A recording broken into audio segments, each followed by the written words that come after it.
السلام علیکم ورحمۃ اللہ وبرکاتہ۔ اعوذ باللہ من الشیطان الرجیم، بسم اللہ الرحمن الرحیم۔ ربی اشرح لی صدری ویسر لی امری واحلل عقدۃ من لسانی یفقہوا قولی۔ اللہم رب زدنی علما، اللہم رب زدنی علما، اللہم رب زدنی علما۔ اللہم فقہنا فی الدین، اللہم فقہنا فی الدین، اللہم فقہنا فی الدین۔ اللہم انی اسألک علما نافعا وعملا متقبلا ورزقا طیبا۔ اللہم انی اسألک علما نافعا وعملا متقبلا ورزقا طیبا۔ اللہم اجعل ھذا القرآن ربیع قلبی ونور صدری وجلاء حزنی وذھب ہمی، آمین یا رب العالمین۔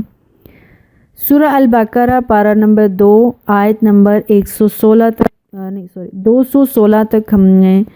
لاسٹ ٹائم کمپلیٹ کیا تھا۔ آج ہم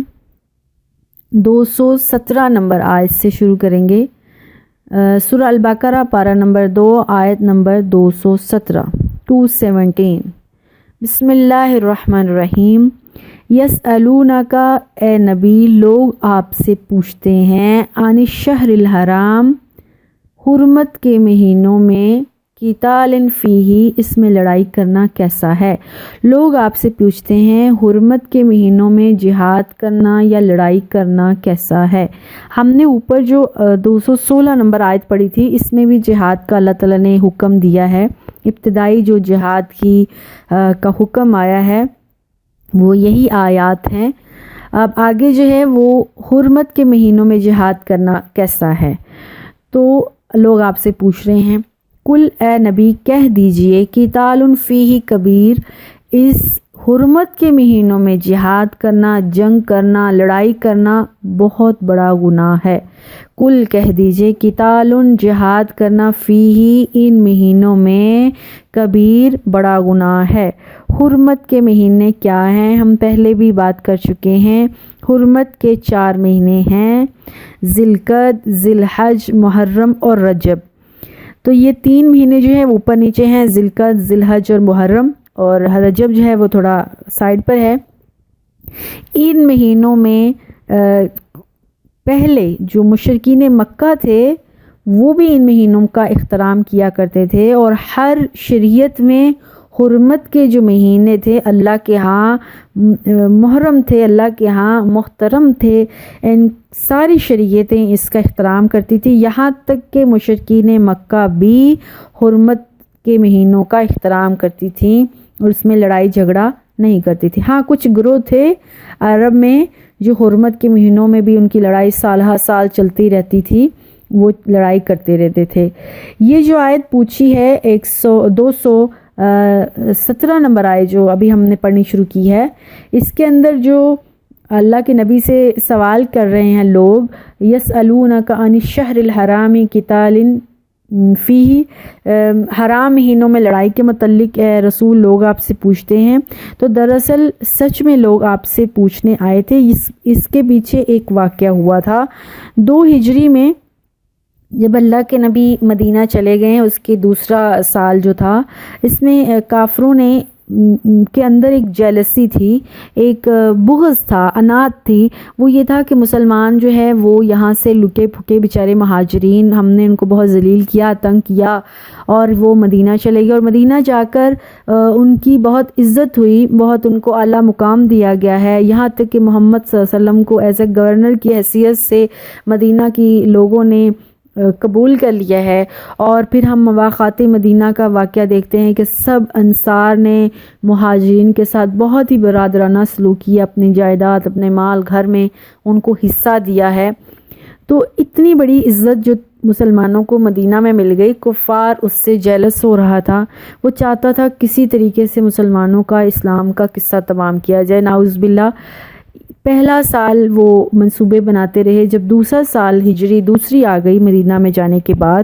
تو کفار نے یہ آوازیں نکالنا شروع کر دیں، یہ سازشیں، اور اس سازش کی بو دور تک پھیلنا شروع ہو گئی، یہاں تک کہ مدینہ میں بھی اس جو افواہیں تھیں ان کی باتیں ہونے لگیں کیا تھا کہ کفار چاہتا ہے کہ وہ پورا ایک لاؤ لشکر لے کر آئے اور ان مسلمانوں کو آ کے مدینہ میں ختم کر کے جائے، یہ ان کا پلان ہے۔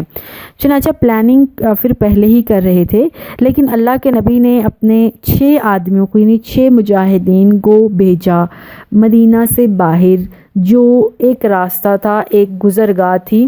مکہ والے مدینہ کے راستے سے گزر کر شام کی طرف تجارت کرنے جاتے تھے، ان کے تجارتی قافلے جاتے تھے۔ تو اللہ کے نبی چاہتے تھے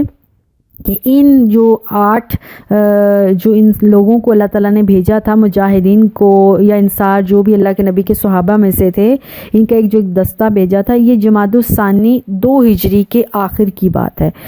وہاں پر بھیجا تھا کہ راستے میں کھڑے ہو جائیں اور معلومات کریں کہ کفار کیا چاہتا ہے، آخر کیا ان کی ارادے ہیں۔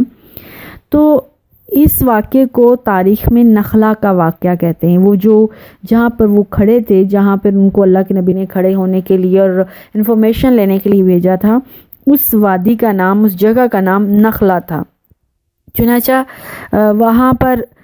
جو ہے وہ جو آدمی تھے مسلمانوں کے 8، وہ کھڑے ہوئے تھے۔ کفار کا ایک وہاں سے قافلہ گزرا تجارت کا۔ اب ان لوگوں کی آپس میں جھڑپ ہو گئی، اور جھڑپ کے سلسلے میں کیا ہوا کہ کافروں کا ایک آدمی مارا گیا۔ باقیوں کو لوگ جو مجاہدین تھے، مسلمان تھے، وہ اللہ کے نبی کے پاس گرفتار کر کے مدینہ لے کر آ گئے، جبکہ اللہ کے نبی نے اس پرپس کے لیے تو ان صحابہ کو بھیجا ہی نہیں تھا، صرف انفارمیشن لینے کے لیے بھیجا تھا۔ اب جب آپ صلی اللہ علیہ وسلم کے پاس وہ گرفتار کر کے لے کر آگے آدمیوں کو اور ایک قتل ہو گیا، تو اللہ کے نبی کو بہت افسوس ہوا کہ میں نے تو تمہیں صرف معلومات حاصل کرنے کے لیے بھیجا تھا، لڑائی کے لیے تو بھیجا نہیں تھا۔ اور سب سے مزے کی بات یہ ہوئی کہ جس دن کفار اور یہ مسلمانوں کا یہ جھڑپ ہوئی تھی، اس دن جو ہے وہ 1 رجب تھی، 1 رجب 2 ہجری تھی، جبکہ مسلمانوں کے ذہن میں یہ خیال ہی نہیں رہا کہ آج کون سا دن ہے، اور وہ یہ سوچتے رہ گئے کہ آج شاید 30 جمادی الثانی ہے، کیونکہ جمادی الثانی میں نے جیسے شروع میں بتایا اللہ کے نبی نے ان کو بھیجا تھا۔ اب حقیقتاً وہ دن 1 رجب تھا۔ اب مسلمان اور یہ جو ان کے درمیان جھڑپ ہو گئی، تو کافر یہود، دوسرے جو اسلام دشمن لوگ تھے، انہوں نے خوب طوفان کھڑا کیا۔ دیکھو یہ جو لوگ بڑے اللہ والے بنتے ہیں اور بڑا اسلام اور دین اور اللہ کا دعویٰ کرتے ہیں، ان لوگوں نے ماہ حرام میں خون ریزی کی ہے، انہوں نے اس میں بھی لڑائی کرنا نہیں چھوڑا۔ اب وہ ایک دستہ بنا کر اللہ کے نبی کے پاس آئے ہیں سوال کرنے کے لیے۔ دراصل اس بات کا تو ان کو بھی پتہ تھا کہ ساری شریعتوں میں قتال کرنا ماہ حرام میں منع ہے، اللہ کے نبی بھی منع سمجھتے ہیں، لیکن یہ صرف وہ ان کو بتانا چاہتے تھے، دیکھو تم لوگ خود کہہ رہے ہو اور عمل کر نہیں رہے۔ یسألونک عن الشہر الحرام قتال فیہ، اے نبی لوگ آپ سے پوچھتے ہیں اس میں تو لڑائی کرنا منع تھا، لیکن تم نے کیسے لڑائی کی؟ تو ان کو جواب دے دو، کل کہہ دیجئے قتال فیہ کبیر، ہم بھی مانتے ہیں، سچ بات ہے کہ ان مہینوں میں لڑائی کرنا واقعتاً بہت بڑا گناہ ہے، یہ بات سچ ہے، مگر ذرا تم بھی اپنے کرتوت پر غور کرو۔ وَصَدُّ عَن سَبِيلِ اللَّهِ، یہ جو تم لوگوں کو اللہ کے راستے سے روکتے ہو، وَكُفْرٌ بِهِ، اور لوگوں کو کافر ہونے پر مجبور کرتے ہو، وَالْمَسْجِدِ الْحَرَامِ، اور مسجد حرام میں لوگوں کا داخلہ بند کر رکھا ہے تم نے، وَإِخْرَاجُ أَهْلِهِ مِنْهُ، اور وہاں کے رہنے والوں کو، مکہ کے اچھے خاصے جو رہنے والے باشندے تھے تو نے وہاں سے لوگوں کو نکال باہر کیا، یعنی مسلمان جو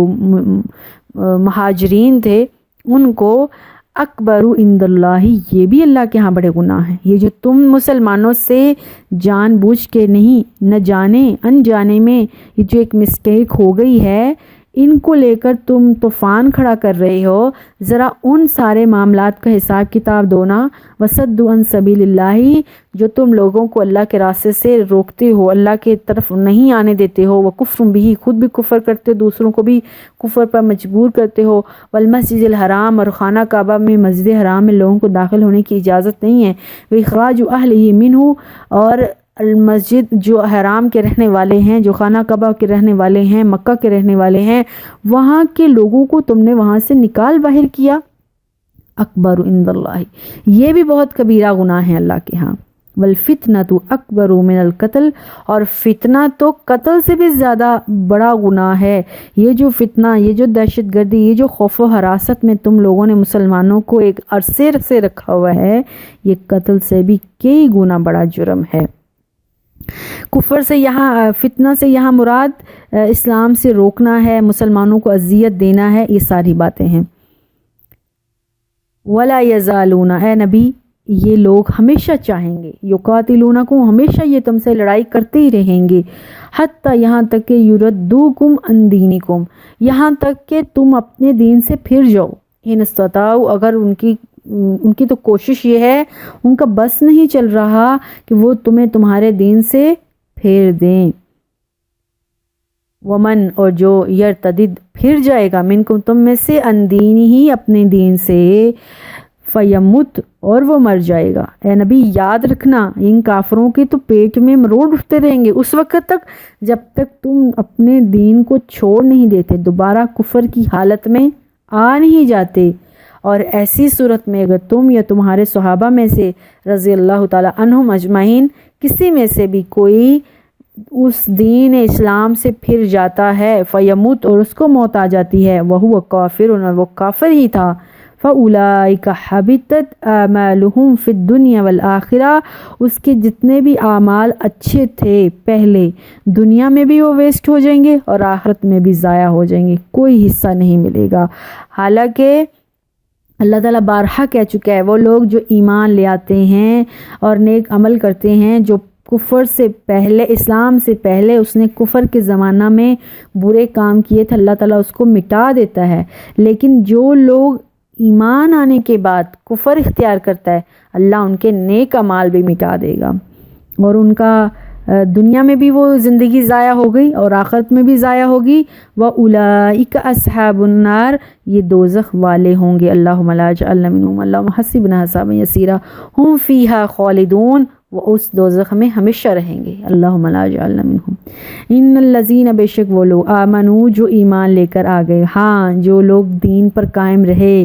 سختیوں، تکلیفوں، مصیبتوں کے باوجود، والذین، اور وہ لوگ جو ہاجروا، جنہوں نے ہجرت کی اللہ کے راستے میں، وجاہدوا، اور جنہوں نے جہاد کیا اللہ کے راستے میں، اولئک، یہ سالے کے سالے لوگ، یرجون رحمت اللہ، اللہ کی رحمتوں کے امیدوار ہیں۔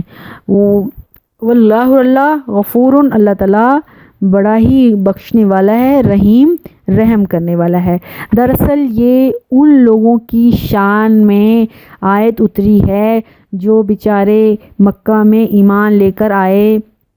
کفر کی سختیوں اور تکلیفوں کے باوجود وہ لوگ ایمان لے آئے، ایمان لانے کے بعد وہ دوبارہ ہجرت کی تکلیفیں برداشت کی، گھر بار چھوڑا اللہ کے، اس کے رسول کی خاطر، اور اس کے بعد انہوں نے آگے جہاد میں بھی حصہ لیا، ان لوگوں کے ہاں اللہ کی بڑی رحمتیں ہیں۔ اور دوسرا، اس آیت میں ان لوگوں کے ذہن کو کلیئر کرنا تھا، وہ مہاجرین جن سے رجب کے مہینے میں غلطی سے بائی مسٹیکن کفار کا ایک بندہ مر گیا تھا، تو وہ لوگ بیچارے بڑے پریشان تھے، روتے رہتے تھے اللہ سبحانہ و تعالیٰ نے، اور وہ سمجھتے تھے پتہ نہیں ہمارا جو اب ہم آگے جہاد کر رہے ہیں وہ قبول ہو رہا ہے کہ نہیں، ہم نے جو ہجرت کی وہ اللہ کے ہاں ایکسیپٹ ہوئی کہ نہیں، ہمارا ایمان بھی پتہ نہیں اللہ کے ہاں ایکسیپٹ ہے کہ نہیں۔ تو اللہ تعالیٰ نے ان کی شان میں یہ آیت کو اتارا ہے، ان کو کہو وہ جو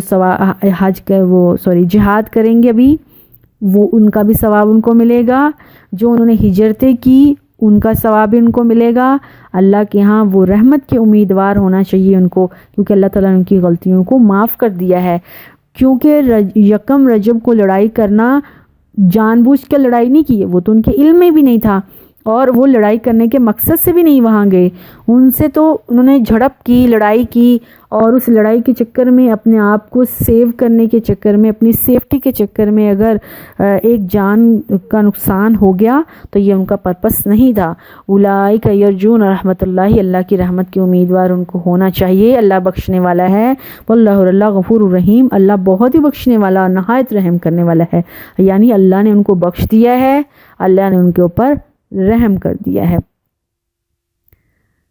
آیت نمبر ہے 219،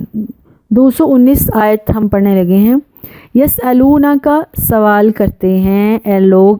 آپ سے، نبی لوگ آپ سے سوال کرتے ہیں۔ کیا سوال کرتے ہیں نبی سے لوگ؟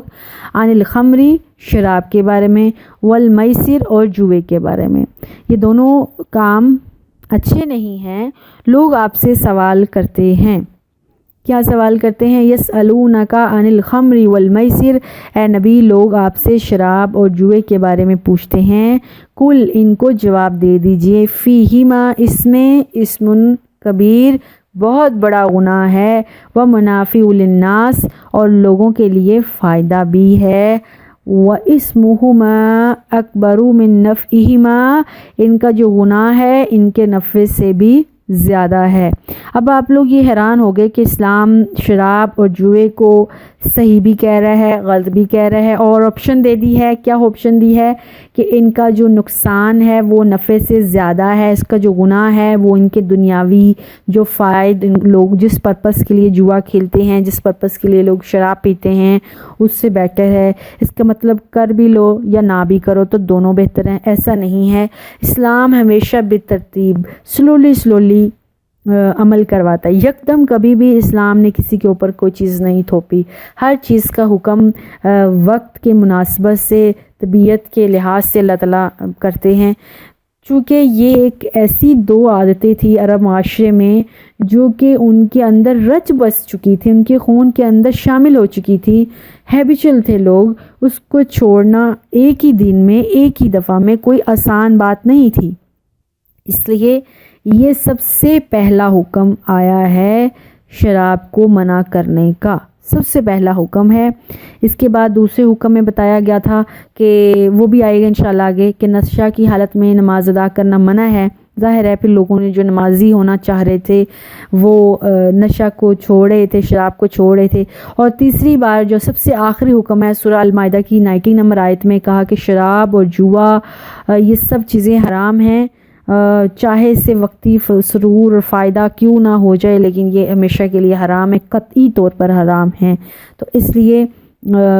اس آیت میں بالکل صاف واضح حکم آ گیا۔ یہاں چونکہ ابھی ان کی ایک نیچر تھی تو اللہ تعالیٰ نے کہا تھا ان کو کہ یہ لوگ شراب کو اپنے وقتی سرور کے لیے، فائدے کے لیے، انجوائمنٹ کے لیے یوز کرتے ہیں، جوئے کوئی دنیاوی فائدے کے لیے یوز کرتے ہیں، مال کے لیے یوز کرتے ہیں۔ تو اللہ تعالیٰ نے کہا کہ اس میں فائدہ بھی ہے تمہارے لیے، تمہیں لگتا ہے کہ اس میں فائدہ ہے نہیں، تمہیں لگتا ہے اس میں فائدہ ہے جبکہ اس کا فائدہ اتنا نہیں ہے، کیونکہ وقت مفت مال مل جانے کی جو خوشی ہے تھوڑے دنوں بعد وہ خوشی چھن جائے گی۔ نیکسٹ ٹائم جو جوا کھیلو گے کئی قسم کے فساد، جھگڑے، دشمنیاں آ جاتی ہیں، اس سے بہتر بچنا ہے تو اس سے بچ جاؤ۔ یہ ابتدائی حکم ہے۔ پھر کیا ہے؟ وَيَسْأَلُونَكَ اے نبی لوگ آپ سے سوال کرتے ہیں، ماذا ينفقون وہ خرچ کیا کریں۔ یہ پہلے بھی ہم آیت پڑھ چکے ہیں کہ خرچ کیا کرنا ہے، کیا کیا چیزیں خرچ کی جائیں۔ تو اس آیت میں کہا تھا ماذا ينفقون، یعنی اس میں بھی 3 سوال تھے کہ کیا خرچ کیا جائے، کس کس پر خرچ کیا جائے اور کون سا مال خرچ کیا جائے۔ یہاں پھر وہی سوال ہے کہ آپ سے لوگ پوچھتے ہیں اللہ کی راہ میں جو خرچ کیا جائے نا وہ کیا خرچ ہو، کتنا خرچ کیا جائے۔ تو اے نبی کل کہہ دیجئے، کل العفو کیا خرچ کرنا ہے، کتنا خرچ کرنا ہے، کن کن کو خرچ کرنا ہے، یہ ساری بات کلیئر کر دیں ان کو کہہ دیجئے کل العفو جو ضرورت سے زیادہ ہے نا وہ خرچ کرنا ہے، یعنی جو تمہارے ضرورت کے انڈر ہے اس کو خرچ کرنے کی ضرورت نہیں ہے، جو ضرورت سے زیادہ چیز ہے وہ خرچ کر لو۔ اور کن کو خرچ کرنی ہے یہ پچھلی آیت میں اللہ تعالیٰ نے بتایا تھا، والدین کے لیے، رشتہ داروں کو، یتیموں کو، مسکینوں کو اور مسافروں کو خرچ کرنا ہے۔ وَيَسْأَلُونَكَ مَاذَا يُنْفِقُونَ اے نبی لوگ آپ سے پوچھتے ہیں کہ کیا خرچ کریں، کل العفو کہہ دیجئے جو بھی ضرورت سے زائد ہے وہ خرچ کر دیں، کذالک اسی طرح یبین اللہ تعالیٰ واضح کرتا ہے، لکم تمہارے لیے، الآیاتی اپنی نشانیاں، لعلکم تاکہ تم تتفکرون غور و فکر کرتے رہو۔ صدقہ کی جو کم از کم حد ہے وہ جو ایک تو جو صدقہ ہے وہ فرضی صدقہ ہوتا ہے اور ایک جو صدقہ ہے وہ نفلی صدقہ ہے۔ یہاں پر فرضی صدقہ نہیں مراد ہے، فرضی صدقہ سے مراد زکوٰۃ ہے۔ زکوٰۃ تو اسلام کا رکن ہے، یعنی یہ اسلام اور کفر کے درمیان ایک سرحد ہے۔ یوں کہہ لو کہ زکوٰۃ نہ ادا کرنے والا کافر ہے، مسلمان ہی نہیں ہے۔ جیسے کہ حضرت ابو بکر صدیق رضی اللہ تعالیٰ عنہ نے ایسے لوگوں کے خلاف جہاد کیا تھا جو زکوٰۃ ادا کرنے سے منکر ہو گئے تھے، منکرین زکوٰۃ کے خلاف انہوں نے جہاد کیا تھا۔ تو جو زکوٰۃ ہے وہ تو کفر اسلام کے درمیان میں ایک سرحد ہے نا، ایک حد ہے، لیکن یہاں سے مراد وہ صدقات ہیں، وہ عطیات ہیں جو اللہ کے راستے میں خرچ کرنے ہیں۔ تو وہ کتنا خرچ کیا جائے، یعنی کس حد تک انسان خرچ کرتے۔ کسی کے پاس زیادہ مال ہے، بہت زیادہ مال ہے، تو کس حد تک کرے، 10 روپیہ کرے، 20 کرے، تو کس لیول تک وہ جائے۔ تو اللہ نے بالکل اپنے نبی کے تھرو ہمیں یہ بات سمجھائی ہے کہ اس میں کسی قسم کے شک و شبہات میں جانے کی ضرورت نہیں، بالکل کلیئر کٹ بتایا ہے۔ جو ضرورت سے زیادہ مال ہے، جو تمہیں ضرورت میں نہیں آ رہا ہے، وہ جتنا بھی تم اس میں سے جتنا بھی تم خرچ کرنا چاہتے ہو، سارے کا سارا خرچ کرنا چاہتے ہو، اس میں سے تھوڑا خرچ کرنا چاہتے ہو، یہ تمہارے اوپر ہے۔ وہ کن پر خرچ کرنا ہے؟ سب سے بہترین جو مصارفے، یہ جو عطیات ہیں یا جو یہ صدقات ہیں، وہ تمہارے قریبی لوگ ہیں، اور اس کے بعد باقی لوگ آتے ہیں۔ اب ہم اس کی بہت سی دیکھ رہے ہیں مثالیں رسول اللہ صلی اللہ علیہ وسلم کے زمانے میں۔ جب جنگ تبوک کا موقع آیا تھا تو حضرت عثمان، حضرت عبد الرحمن بن عوف اور بہت سے صحابہ تھے رضی اللہ تعالیٰ عنہم اجمعین، انہوں نے بہت زیادہ مال بڑھ چڑھ کا حصہ دیا تھا اللہ کے راستے میں۔ پھر ہم دیکھتے ہیں ایک طرف حضرت عمر ہیں اور دوسری طرف ابو بکر رضی اللہ تعالیٰ عنہم اجمعین،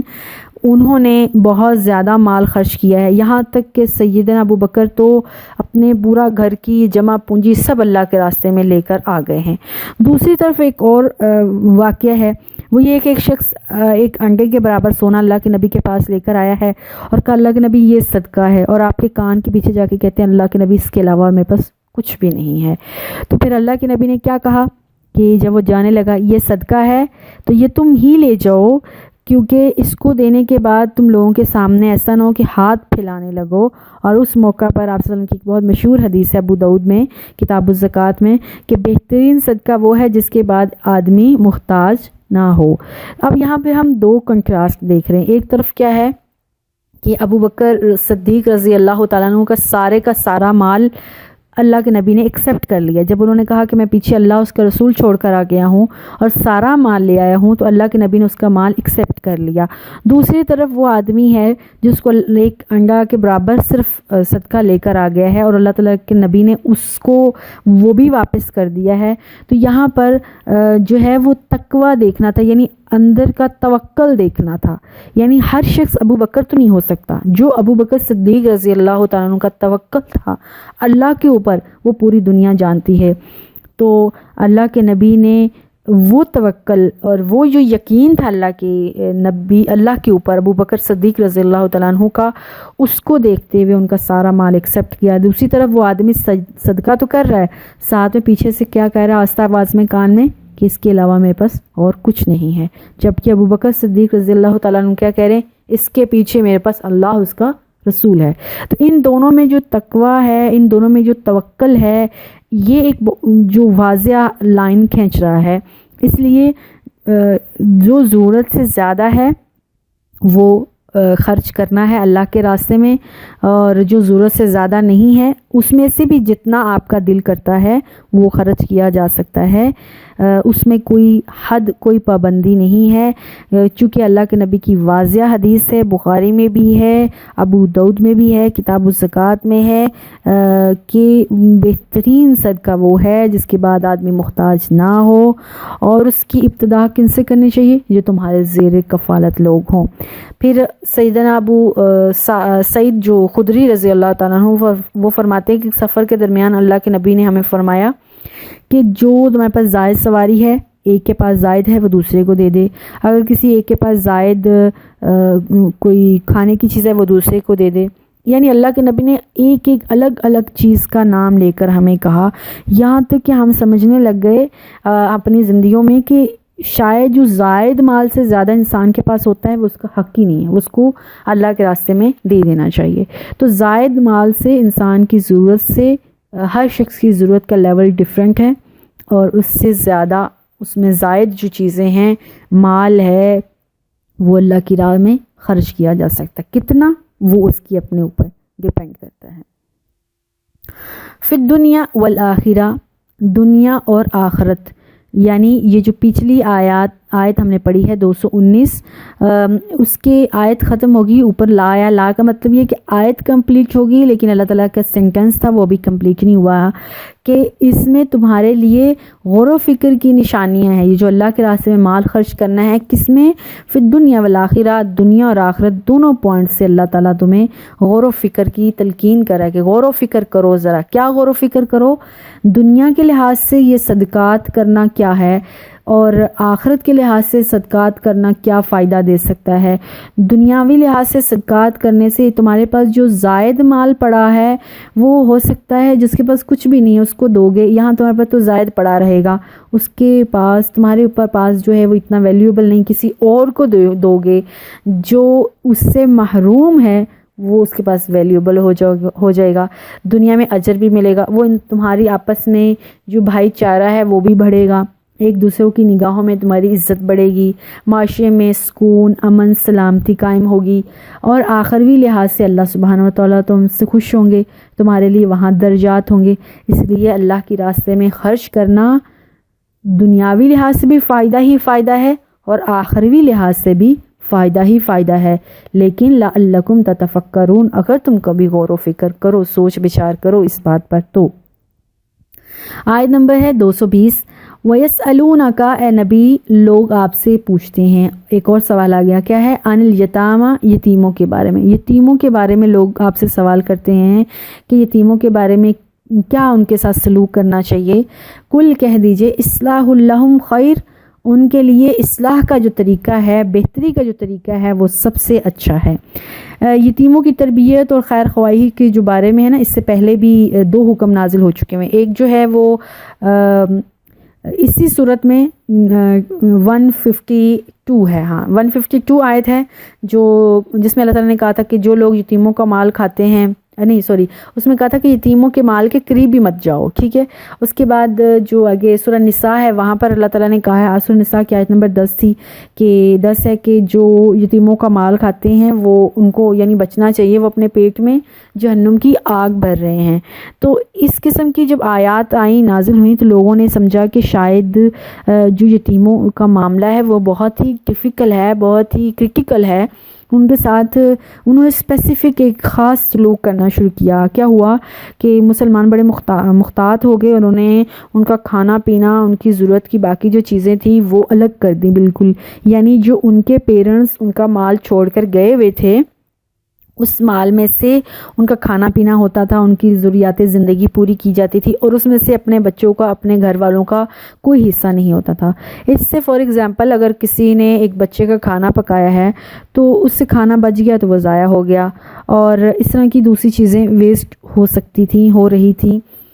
تو اللہ سبحانہ و تعالیٰ نے یہ بات دیکھ کر مسلمان تھوڑا سے ہو گئے کہ اس سے تو اس بیچارے بچے کا ہم تو ایک جو ہے نا احتیاط کا راستہ اختیار کر رہے ہیں کہ اس کے مال، یتیم کے مال کے جو پیچھے آیت آ گئی تھی سورہ البقرہ میں 152 میں کہ یتیم کے مال کے قریب بھی نہ جاؤ، تو وہ قریب بھی نہیں جانا چاہتے تھے، اس کے مال سے ہی اس کی ضروریات، اس کا کھانا پینا پورا کر رہے تھے۔ تو اب ایک اور مشکل میں آ گئے تھے کہ اس طرح سے تو اس کا مال بیچارے کا سارا ویسٹ ہو جائے گا، جوان ہونے تک،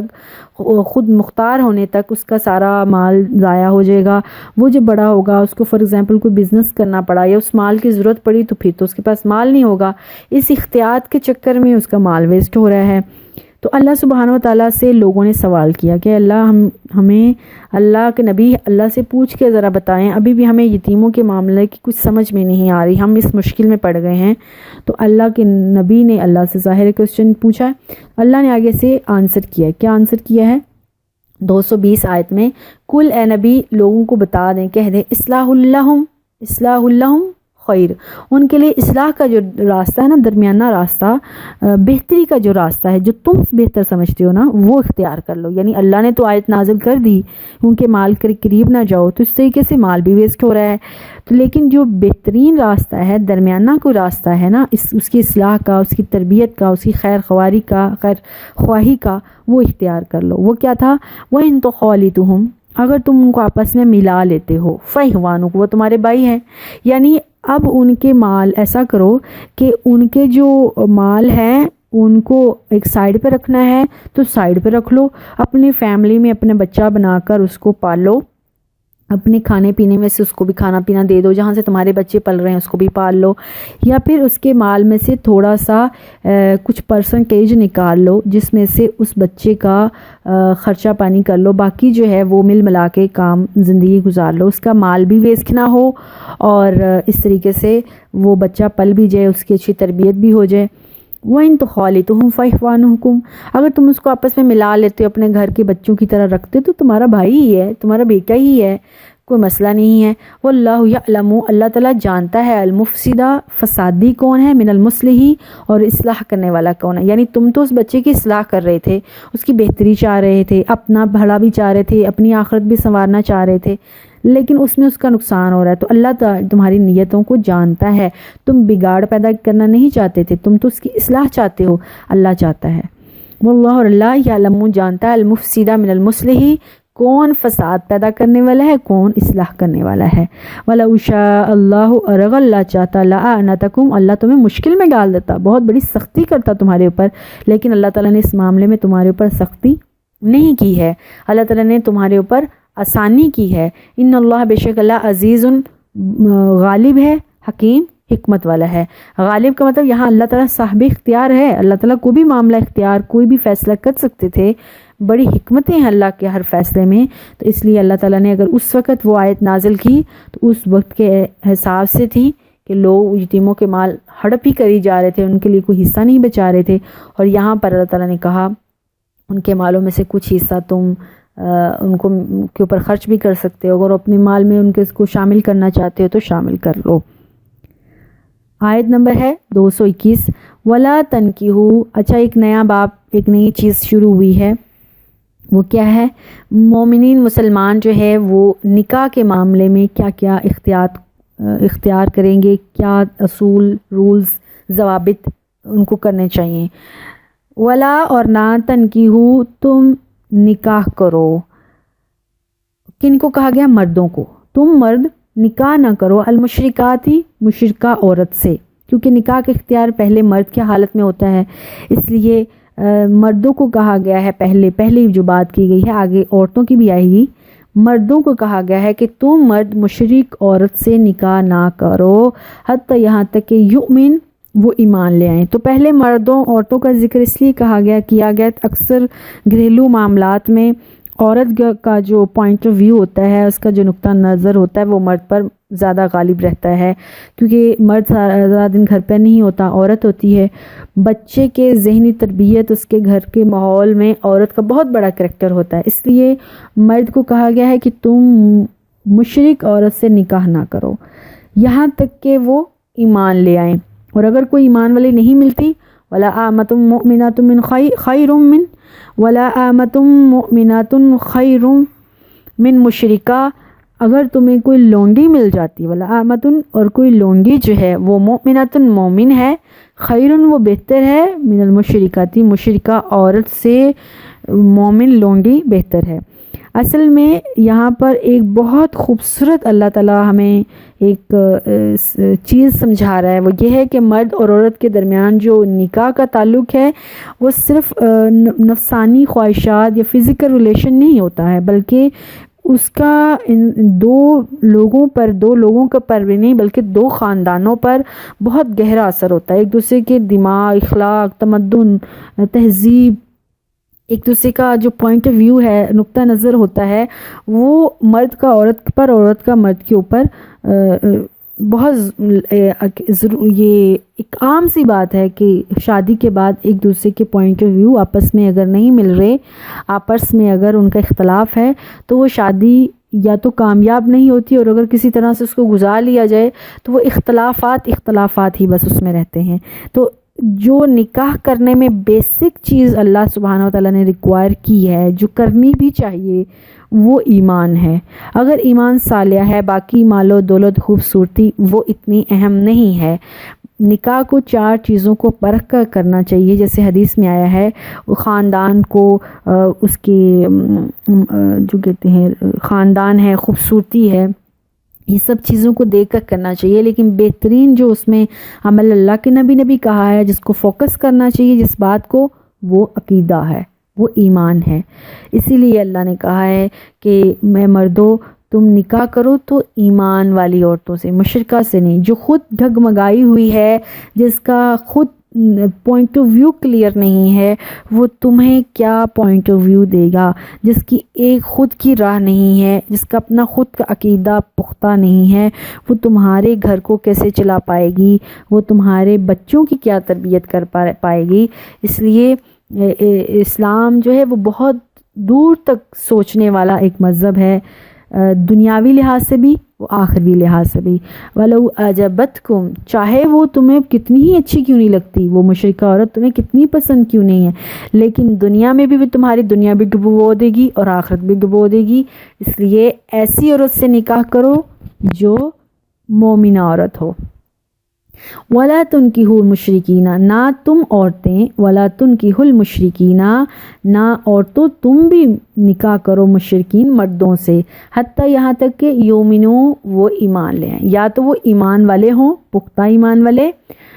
پھر اگر کوئی ایمان والا نہیں ہے، وَلَا عَبْدٌ مُؤْمِنٌ خَيْرٌ مِّن مُشْرِك، مشرک مرد سے تو بہتر ہے تم کوئی غلام، چھوٹے لیول کا کوئی انسان ہے جو تمہارے خون خاندان سے نہیں بھی میچ ہوتا، لیکن وہ عقیدے وائز ایمان کے لحاظ سے توحید والا ہے، تو وہ بہتر ہے۔ وَلَوْ أَعْجَبَكُمْ، البتہ وہ جو مشرک مرد تھا، وہ آزاد مرد تھا، تمہیں کتنا ہی اچھا کیوں نہیں لگتا تھا، لیکن چونکہ اس میں ایمان نہیں تھا تو تم وہ جو شرک ہے اور جو توحید ہے اس کے درمیان پر کبھی سمجھوتا مت کرنا، کیونکہ اسلام جو ہے اس کا نقطہ نظر بالکل کلیئر ہے۔ اسلام ایک توحید اور شرک کی کوئی درمیانی راہ نہیں ہے۔ کفر اور اسلام 2 حدیں ہیں، یا اس کو اپنا لو یا اس کو اپنا لو، اس کے درمیان کی کوئی راہ ہے ہی نہیں۔ ویسے بھی اسلام میں نکاح کے بعد اگر 2 میں سے ایک مومن ہے اور دوسرا، اگر 2 مومن تھے اور مسلمان تھے اور ایک اگر مشرک ہو جاتا ہے یا کافر ہو جاتا ہے تو ان کا نکاح خود بخود ٹوٹ جاتا ہے۔ تو نکاح کے لیے جو ہے وہ ایمان لازمی شرط ہے ایک مومن عورت کے لیے یا مومن مرد کے لیے۔ نکاح کے لیے سب سے جو بیسک جو شرط ہے، جو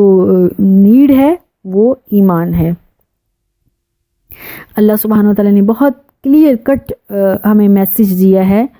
اولئک، یہ سارے کے سارے لوگ، یعنی جو تمہیں پسند ہیں لیکن وہ ایمان والے نہیں ہیں، یدعون، وہ تم کو بلاتے ہیں، الی النار، آگ کی طرف، یہ تمہیں دوزخ کی طرف لے جائیں گے، آگ کی طرف لے جائیں گے، دنیاوی لحاظ سے بھی اور آخروی لحاظ سے بھی۔ واللہ، اللہ، یدعو، اللہ تم کو بلاتا ہے، الی الجنہ، جنت کی طرف، والمغفرۃ باذنہ، اور اپنے حکم سے کس کی طرف بلا رہا ہے؟ مغفرت کی طرف بلا رہا ہے۔ وَيُبَيِّنُ، اللہ تعالیٰ واضح کرتا ہے آیاتہ، اپنی آیتیں، للناسی، لوگوں کے لیے، لعلہم یتذکرون، تاکہ لوگ نصیحت حاصل کریں۔ ہم دنیاوی معاملات میں ایسے بہت سے واقعات سن چکے ہیں، بہت سے واقعات دیکھ چکے ہیں۔ ایک ایمان والے، ایک نارمل ایمان والے مسلمان کو ایک سچے ایمان والی عورت مل گئی جو ظاہری خوبصورتی کے لحاظ سے کوئی بہت خوبصورت نہیں تھی، لیکن اس نے اس کی زندگی کو بھی، دنیاوی زندگی کو بھی جنت بنا دیا، انشاءاللہ آخری زندگی بھی جنت بن جاتی ہے۔ لیکن اس کے برعکس ہم نے بہت سے زندگیوں میں، اپنے لائف میں ایسے لوگوں کے ایکسپیرینسز بھی دیکھتے ہیں جہاں پر ایک مرد کسی عورت سے متاثر ہو جاتا ہے، لیکن وہ ایمان والی نہیں، دنیا بھی اس کی بہت ہی کٹن گزرتی اس بیچارے کی، اور آخروی کا تو پھر اللہ ہی خوب جانتا ہے۔ ایسے ہی عورتوں کے ساتھ معاملات ہیں، تو اللہ تعالیٰ نے دونوں کو کہا ہے کہ دین کو فوکس رکھنا چاہیے، کیونکہ دین والے تمہیں اللہ کی مغفرت کی طرف بلائیں گے، اللہ کی جنت کی طرف بلائیں گے، اور جو دنیا والے ہیں جو صرف کفر پر ہیں، شرک پر ہیں، اس قسم کے عقائد پر ہیں، وہ تمہیں جہنم کی طرف بلائیں گے۔ اللہ ہمیں سمجھنے کی توفیق دے۔ آیت نمبر ہے 222۔ وَيَسْأَلُونَكَ، لوگ آپ سے پوچھتے، اچھا ٹھیک ہے، 221 ہم نے پڑھا ہے ابھی تک، یہاں تک ہی ٹھیک ہے، نیکسٹ لیکچر میں انشاءاللہ کریں گے، کیونکہ 222 جو آیت ہے اس میں آگے ڈفرینٹ ٹاپک شروع ہو رہے ہیں۔ والسلام علیکم ورحمۃ اللہ وبرکاتہ۔